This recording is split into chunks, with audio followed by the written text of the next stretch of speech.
Hello friends, welcome back to our channel. இன்றைக்கி நம்ம என்ன ரெசிபி பார்க்க போகிறோம் அப்படின்னு பார்த்தீங்கன்னா, வெஜ் புலாவ் எப்படி பண்ணுறதுன்னு தான் பார்க்க போகிறோம்.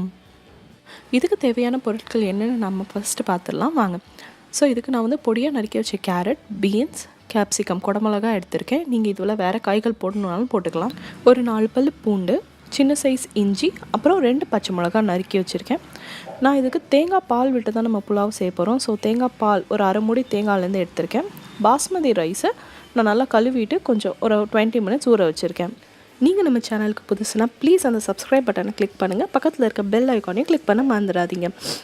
உங்களோட லவ் அண்ட் சப்போர்ட் எனக்கு கண்டிப்பாக தேவை. ஸோ ஃபஸ்ட்டு ஒரு குக்கர் வச்சுட்டு அதில் எண்ணெய் விட்டு எண்ணெய் காஞ்சதுக்கப்புறம் கொஞ்சமாக சோம்பு, பட்டை, கிராம்பு போட்டு தாளிச்சிருக்கேன். இப்போ அந்த 2 பச்சை மிளகாவையும் போட்டு தாளிச்சிக்கிறேன். இதோட ஒரு பிரிஞ்சி இலையும் போட்டு நல்லா வதக்கி தாளிச்சிக்கோங்க.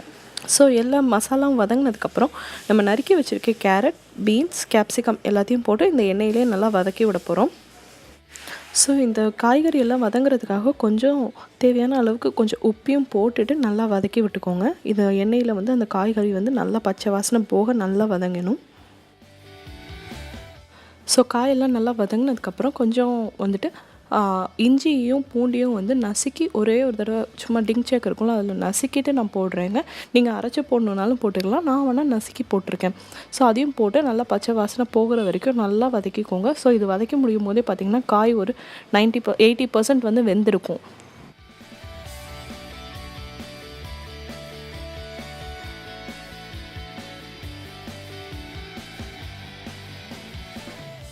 ஸோ எல்லாம் வதங்கினதுக்கப்புறம் பார்த்திங்கன்னா நம்ம பொடியாக நறுக்கி வச்சுருக்க புதினாவையும் கொத்தமல்லி தலையும் நான் ஆட் பண்ணி அதையும் வந்து ஒரு லைட்டாக ஒரே ஒரு தடவை வதக்கி விட்டுக்க போகிறேன்.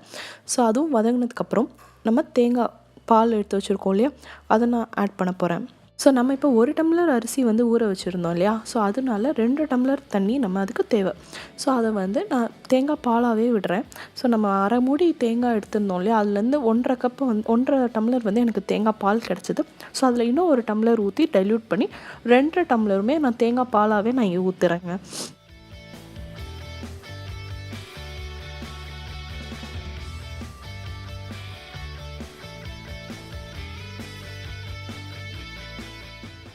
ஸோ இப்போ வந்து நான் இந்த இதில் உப்பு செக் பண்ணிக்கிறேன். இந்த ஸ்டேஜில் உப்பு எனக்கு கொஞ்சம் கம்மியாக இருந்தனால நான் கொஞ்சம் உப்பு போட்டுக்கிறேன்.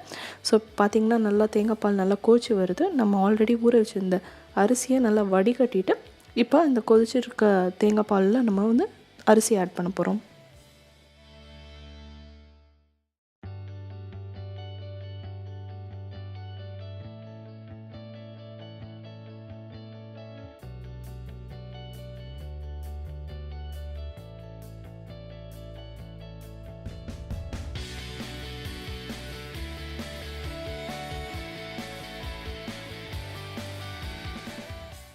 ஸோ இப்போ பார்த்திங்கன்னா நல்லா கொதிச்சிருச்சுங்க. இதுலேயே வந்து உங்களுக்கு ஒரு 70% வந்து ரைஸ் குக் ஆகிடும். ஏன்னா ஆல்ரெடி நம்ம ஊற வச்சுட்டோம் இல்லையா, அதனால் வந்து ரைஸ் வந்து சீக்கிரமாக குக் ஆகிடும்.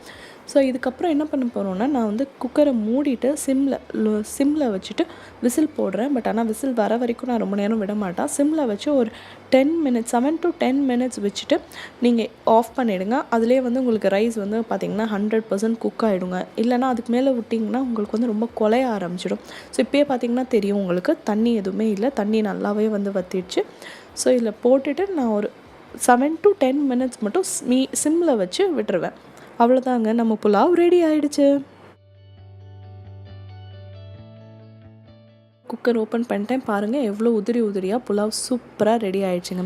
ஸோ உங்களுக்கு இந்த கண்டென்ட் பிடிச்சிருந்தா இது மாதிரி ரெசிபி வீடியோஸ் பார்க்கணுன்னா கண்டிப்பாக நம்ம சேனலுக்கு சப்ஸ்கிரைப் பண்ணுங்கள்.